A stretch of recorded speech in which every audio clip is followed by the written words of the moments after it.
Bismillahirrahmanirrahim. Assalamualaikum warahmatullahi wabarakatuh.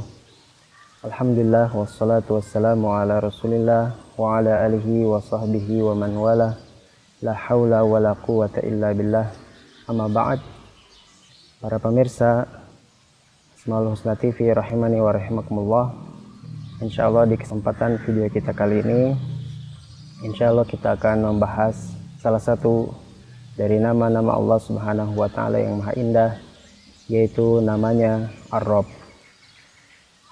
Ikhwati fillah, azani Allah wa iyyakum, bahwasanya nama Allah Subhanahu wa Ta'ala Ar-Rabb adalah merupakan nama yang agung, nama yang teragung yang dimiliki oleh Allah Subhanahu wa Ta'ala, karena nama Allah Subhanahu wa Ta'ala Ar-Rabb ini mencakup nama-nama yang lain ataupun sifat-sifat yang lain milik Allah Subhanahu wa Ta'ala, yang mana makna dari Ar-Rabb itu sendiri adalah zat yang maha mengatur. Sedangkan zat yang maha mengatur tentunya pastinya dia memiliki keagungan-keagungan yang lain. Tentunya dia memiliki sifat-sifat yang agung. Dia adalah yang maha kuasa, dia adalah yang maha mampu untuk melakukan pengaturan kepada seluruh alam semesta ini. Dialah Al-Qawi yang maha kuat, dan dialah Al-Wasi yang maha luas ilmunya, yang maha luas pengaturannya.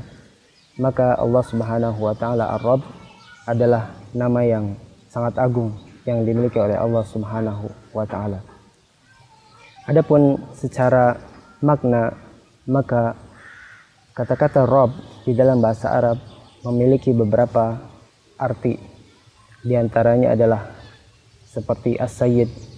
As-Sayyid artinya tuan, ya. Sebagaimana Allah Subhanahu wa Ta'ala menjelaskan di dalam Al-Qur'an.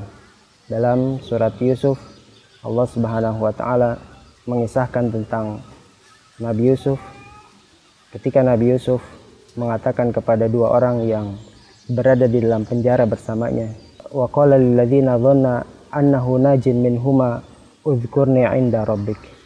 Dan Nabi Yusuf mengatakan kepada salah seorang di antara mereka berdua yang Nabi Yusuf menyangka bahwasanya dia akan terbebas, dia akan bebas dari penjara, sebutkanlah namaku, ingatlah namaku di hadapan Tuanmu.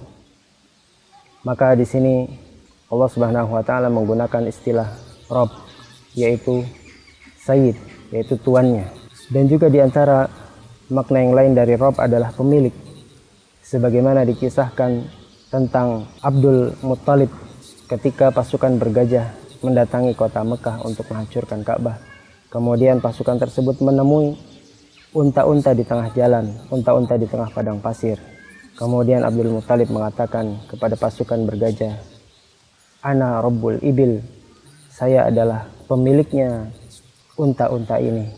Wa inna lil baiti rabban sayahmihi, dan rumah yaitu Ka'bah yang engkau akan hancurkan itu adalah ada pemiliknya, dan dia sendiri yang akan menjaganya." Menunjukkan bahwasanya di antara juga makna dari Ar-Rabb adalah yang memiliki. Kemudian ikhwati fillah azani Allah wa iyyakum, bahwasanya nama Allah Subhanahu wa Ta'ala Ar-Rabb, makna dari nama Allah Subhanahu wa Ta'ala Ar-Rabb adalah Dzur-Rububiyah, adalah dia yang memiliki rububiyah, adalah dia yang memiliki sifat-sifat rububiyah, yang mana sifat-sifat rububiyah diantaranya seperti Al-Khalq, Al-Khaliq, menciptakan, kemudian Al-Malik, yang memiliki, dan Rabb itu sendiri yang artinya yang maha mengatur. Maka ini semua adalah cakupan dari nama Allah Subhanahu wa Ta'ala Ar-Rabb.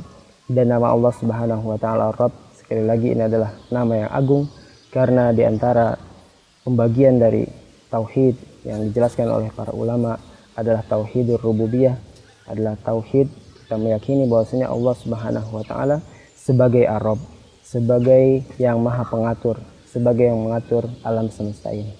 Kemudian ikhwati fillah azani Allah wa iyyakum, di antara juga ayat yang lainnya yang Allah Subhanahu wa Ta'ala sebutkan dirinya adalah Ar-Rabb, Dirinya adalah yang mengatur segala sesuatu. Dalam Al-Quran surat Al-An'am ayat yang ke-162, Allah Subhanahu wa Ta'ala berfirman bahwasanya segala sesuatu yang kita lakukan dari amal soleh, dari ibadah kita, kemudian kehidupan kita, kematian kita, semuanya yang mengaturnya adalah Rabb. Semua yang mengaturnya adalah Rabbul Alamin.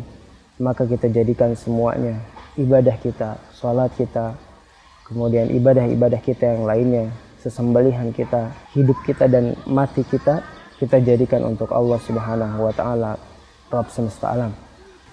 Khotifil azani Allah wa iyyakum. Adapun untuk doa, kita berdoa dengan nama Allah Subhanahu wa Ta'ala Ar-Rabb, tentunya sangat banyak, amat sangat banyak sekali Allah Subhanahu wa Ta'ala menyebutkan namanya Ar-Rabb di dalam doa-doa yang maksur, di dalam doa-doa yang disunahkan oleh Nabi SAW, atau di dalam Al-Quran, doa-doa yang disebutkan dalam Al-Quran. Maka hampir setiap doa diawali dengan Rabbi, Rabbi, ya Rabbi, yang artinya adalah Tuhanku, Rabbku, yang mengatur diriku, dan seterusnya.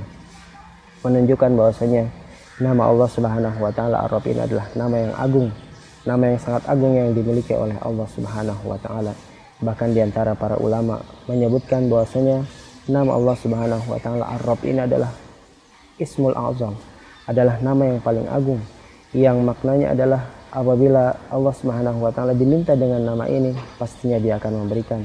Apabila seorang hamba berdoa dengan nama ini, pastinya Allah Subhanahu wa Ta'ala akan mengijabah doa-doanya. Mungkin ini saja yang kita dapat sampaikan pada kesempatan video kita kali ini, dalam kesempatan halaqah kita kali ini. Mudah-mudahan yang kita sampaikan bisa bermanfaat. Kurang lebihnya kami mohon maaf. Billahi taufiq wal hidayah. Wassallallahu ala nabiyina Muhammadin wa ala alihi wa sahbihi wasallam.